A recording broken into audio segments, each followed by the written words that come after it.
Ang botohan sa araw ng eleksyon ay mag-uumpisa ng alas 7 ng umaga hanggang alas 3 ng hapon.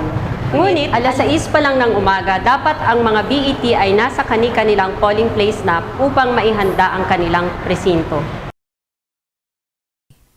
Bago magbotohan, dapat siguraduhin ng BET na nasa kanila na ang lahat ng kakailanganing election forms, documents at supplies. Kailangan isaayos din ng BET ang kanilang presinto. Sa pagsasaayos, gawin ang sumusunod. Ipaskel ang isang kopya ng PCVL para sa barangay voters. Ipapaskel din ng PCVL para sa SK voters para sa mga BETs na may hinahawakang SK precinct. Ipaskel din ang poster ng precinct number at lokasyon ng polling place sa pintuan o malapit sa pintuan ng polling place. Isasaayos ang polling place o kwartong pagbobotohan. Kung angkop sa lugar, maaaring sundin ang layout na nakalagay sa Annex E ng General Instructions for BET. Sa pagsasaayos, siguraduhin na may express lane para sa mga PWDs, senior citizens at escorted detainee voters. Gumawa ng karatula para madaling makita to. Idikit ang certified list of candidates for the barangay and SK positions sa ballot secrecy folders o sa lamesa o upuan. Ilagay ang mga ballot secrecy folders sa ibabaw ng mga mesa o upuan. Bago mag-umpisa ang botohan, bubuksan ng chairman ng BET ang ballot box. Tatanggalin ang laman nito at ipakikita sa mga watchers at iba pang naroroon na wala itong laman. Pagkatapos, ilalak niya ang interior cover ng gamit ng isang padlock. Ang interior ng ballot box ay dapat manatiling nakalock hanggang matapos ang botohan at hanggang umpisa ng bilangan. Ipakikita din sa publiko at mga watchers na ang package ng balota at SK Book of Voters ay parehong selyado bago sirain ang mga seal nito. Isusulat sa minutes kung ilan ang pads ng balota at mga serial number sa bawat pad. Isusulat din sa minutes na ang package ng balota at SK Book of Voters ay ipinakita sa publiko na selyado pa at ang mga serial numbers ng paper seal nito. Kung sakaling may detainee voter sa hawak niyong presinto, dapat sabihin o i-announce sa publiko na may detainee voter sa presinto. Nais ko pong ipaalam na meron tayong detainee voter sa presintong to. Ang kanilang mga balota ay nasa Special Board of Election Tellers na bago mag-alas 3 ng hapon ay ibibigay po ng Special Board of Election Tellers ang mga envelopes na naglalaman ng balota ng detainees. Pagkatapos ng preliminaries at alas 7 na ng umaga, umpisa na ang botohan. Ang pwede lang bumoto ay mga taong nakalista sa registered voters ng presintong iyon na ang pangalan ay nakalista sa PCVL o di kaya sa EDCVL ng mga barangay at SK voters. Na ang pangalan ay makikita sa Book of Voters ng SK o di kaya ang voting privilege ng ating members ng BEI. Tandaan, ang poll clerk ang may hawak ng EDCVL at ang ating third member naman ang may hawak ng PCVL at kopya ng SK Book of Voters. Para malaman ang detalyadong gawain ng bawat BET member, panoorin natin ito.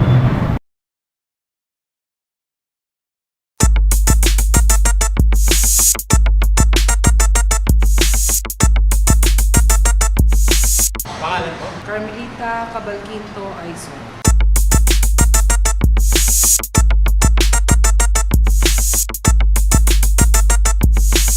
Kung sakaling may mag-question, maaaring hingan ng ID ang botante. Kung wala namang ID, pwede siyang kilalanin ng BET o sino mang rehistradong botante sa nasabing clustered precinct. Isulat ito sa minutes. Okay po. Pwede nyo nang kunin ang balota dito. Carmelita Aizon, precinct number 2655-A, ballot number 00185. Isusulat din ng poll clerk ang serial number ng balota sa EDCVL. Sa harap mismo ng botante, i-authenticate ng chairman ng balota sa pamamagitan ng pagpirma sa likod nito at saka tutupiin ito na ang serial number lang ng balota ang makikita bago ito ibigay sa botante. Tandaan, ang chairman lamang ang pwedeng mag-issue ng balota at hindi dapat lalagpas sa isa ang ibibigay sa botante sa pagkakataong iyon. Dapat ring siguraduhin na na-authenticate o pirmado ng chairman ang balota. Ang hindi pag-authenticate ay dapat ilagay sa minutes at maaaring maging election offense.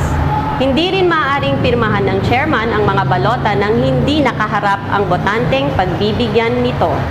Pagkatanggap ng balota, ito ay fifilapan na ng botante gamit ang ballot secrecy folder. Matapos isulat ng botante ang kanyang mga boto sa balota, ibabalik niya ito sa pagkakatupi tulad ng pagtanggap niya dito at saka siya pupunta sa poll clerk. Ang poll clerk sa harap ng botante at nang hindi binubuksan ng balota o tinitingnan ng laman nito ay titingnan kung ang serial number ng balotang inabot ng botante ay kapareho sa serial number na kanyang naisulat sa EDCVL. Ginagawa ito upang masiguro na parehong balota ang ibinigay ng chairman at ibinalik ng botante. Kung magkapareho ang serial number, papipirmahin ng botante sa EDCVL o kaya ay magta-thumb mark kung hindi niya kayang pumirma. Magta-thumb mark din sa ballot coupon ng botante. Matapos nito, lalagyan ng indelible ink ng poll clerk ang kanang hintuturo ng botante. Sa harap ng botante, tatanggalin ng poll clerk ang ballot coupon mula sa balota at saka ilalagay ang balota sa compartment for valid ballots ng ballot box. Ang ballot coupon na tinanggal ay ilalagay naman sa compartment for spoiled ballots ng ballot box. Pagkatapos nito, aalis na ang botante sa polling place. Ang ating nakita ay ang ideal na botohan, pero hindi lahat ng pagkakataon ay ganyan ka-smooth ang botohan. Merong pangyayari na ang botante ay mayroon ng indelible ink pagpasok pa lang sa presinto o di kaya naman ang kanyang balota ay na-spoil. Ating alamin kung anong pwedeng gawin sa mga sitwasyong ganyan.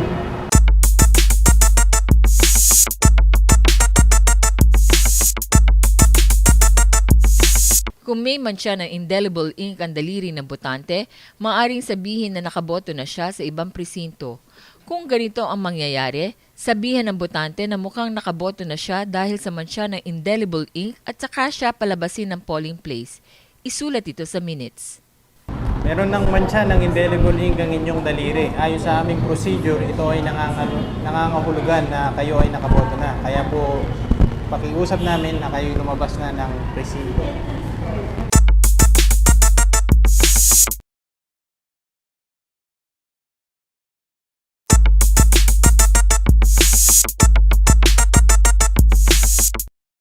Kundi sinasadyang nasira ng botante ang kanyang balota at hindi na ito pwedeng magamit pa, ibabalik ito ng botante sa chairman ng BET.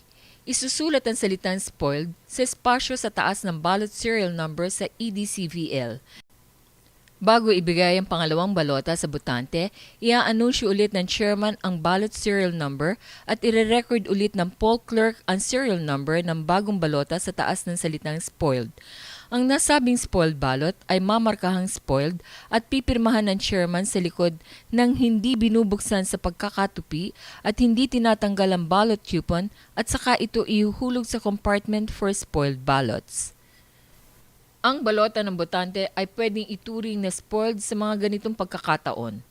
Una, kung hindi pareho ang serial number ng balotang ibinalik ng botante doon sa nakasulat na serial number sa EDCVL.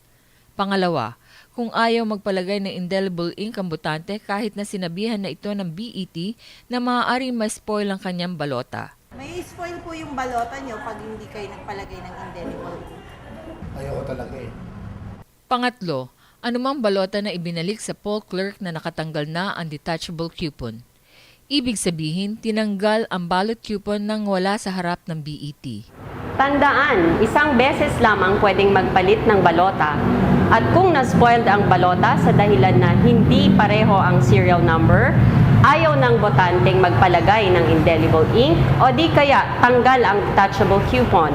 Hindi na maaaring bigyan ang botante ng pangalawang balota.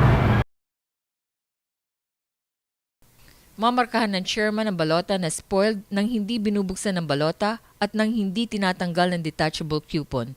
Pipirmahan din ng chairman ng likod nito at saka ilalagay ito sa compartment for spoiled ballots. Isusulat ito sa Part C ng minutes. Ang interior ng ballot box ay dapat manatiling nakalak hanggang matapos ang botohan at hanggang umpisa ng bilangan. Ngunit kung puno na ito at kailangan magkaroon ng espasyo para sa marami pang balota, maaaring buksan ng chairman sa harap ng watchers ang ballot box. Sisiksikin ang laman nito nang walang tinatanggal na anumang balota at pagkatapos ay ilak ulit. Ang pagbukas ng ballot box ay dapat isulat sa minutes. Ang boto ng bawat tao ay sagrado, kaya nga meron tayong ballot secrecy folders para hindi makita ng ibang tao kung sino ang binoto natin. Dahil dito, may mga ipinagbabawal na gawain ng mga botante. Ito ang mga sumusunod. Para sa mga botante, bawal lang maglabas ng balota o ng ballot secrecy folder sa labas ng polling place o presinto. Makipag-usap sa ibang tao habang bumoboto. Bumoto ng hindi gagamit ng ballot secrecy folder o ipakita nakasulat sa balota sa sino man tao, liban na lamang kung siya ay may assister. Burahin na namang nakaimprenta sa balota o maglagay ng anumang marka dito. Gumamit ng carbon paper, paraffin paper o iba pang paraan upang kopyahin ang nilalaman ng balota o di kaya ay gumamit ng ibang paraan upang makunan at maipakita ang kanyang binoto katulad ng paggamit ng camera, cellphone o iba pang gadget. Sadyain punitin o sirain ng balota at guluhin o tangkaing guluhin ang ginagawa ng BET. Emmanuel Santos, Teka ma'am. Hindi po yan si Emmanuel Santos. Kilala ko po si Emmanuel Santos. Si Emmanuel Santos ay matagal na pong patay. Ang ginagawa ng watcher ay china-challenge niya ang botante. Ang sinumang botante o watcher ay maaari mag-challenge o mag-question sa isang tao na nagnanais bumoto sa pagiging hindi rehistradong botante, paggamit ng pangalan ng iba, o kaya ay sa pagiging double o multiple registrant. Para malaman kung totoo ang china-challenge sa botante, maaaring humingi ang BET ng dokumento na magpapatunay sa katauhan nito tulad ng valid ID. hindi daw ikaw si Emmanuel Santos. May katibayan ka ba na ikaw si Emmanuel Santos? Ilabas mo ang iyong ID. Kung wala namang valid ID, hindi ibig sabihin ay hindi na siya pwedeng bumoto. Pwede siyang kilalanin ng BET o ibang rehistradong botante na nakatira sa parehong barangay.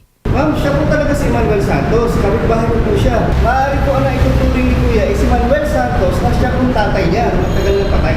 Siya po talaga si Emmanuel Santos, ma'am. Kapitbahay po namin yan. Tandaan, ang barangay voter ay maaari lamang kilalanin ng barangay voter ng parehong barangay. Ang SK voter ay maaaring kilalanin lamang ng SK o barangay voter na kabarangay nito. Kung ang BET, ang kumilala sa challenge voter, kailangan niyang pumirma at manumpa gamit ang oath to identify a challenged voter. Ang pagkilala sa challenged voter ay ilalagay din sa Part E ng minutes.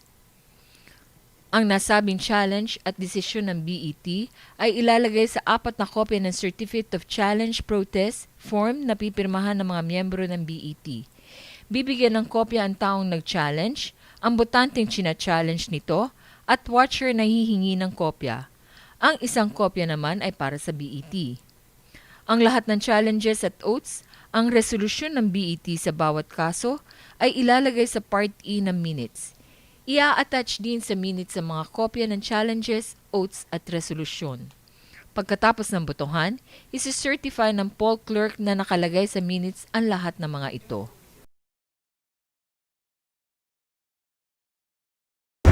Ayan, alas 3 na. Malapit na matapos. Ang botohan ay hanggang alas 3 lamang ng hapon. Ngunit kung meron pang mga botante within the 30-meter radius ng polling place, sila ay papayagang bumoto. Pagdating ng alas 3 at may botante pa within the 30-meter radius, pabobotohin pa ang mga ito. Ililista ng poll clerk ang mga pangalan ng mga botanteng hindi pa nakakaboto. Tatawagin ang pangalan ng botante ayon sa pagkakasunod-sunod sa listahan ng 3 beses. Kung tinawag ang pangalan ng botante at wala ito, hindi na ito pabobotohin pa. Ang nasabing listahan ay isusumiti sa election officer. Hanggat hindi pa natatapos ang botohan, bawal sa mga BET ang mag-anunsyo kung sino sa mga botante ang mga bumoto na at hindi pa bumoboto. Bawal din sa kanila na i-anunsyo kung ilan na ang nakaboto at ilan ang hindi pa bumoboto. Dapat rin nilang tandaan na bawal ang magsara kung wala pang alas 3 ng hapon.